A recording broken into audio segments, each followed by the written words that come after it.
যে কারণে মাছ করতেছি না বা দিতে চাচ্ছি না।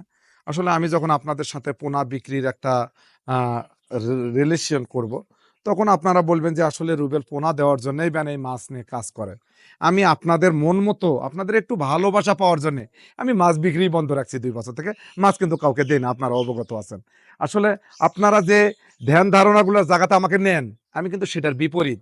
আমি আপনাদেরকে বলছিলাম যে কৃষি করে আমি হতদরিদ্র মানুষের পাশে থাকি, আমরা হেল্প করি। আমরা কৃষিটা আসলে আমাদের পৈতৃক ব্যবসা, যেটাতে আমরা জীবন জীবিকা মানি। আমরা আপনাদেরকে মাছ চাষে নিয়ে এসে মাছের পোনা বিক্রি করব, এই কৃষি ফার্মে নিয়ে এসে কৃষির বীজ বিক্রি করব, তা নয়। এই যে আদা নেওয়ার কথা বলতেছি না, আদা নিয়েছিল ৳১০০ কেজি, এখন আপনারা খেতে পারছেন। এগুলো কিন্তু আমাদের অবদান, ওই হতভাগাকারে।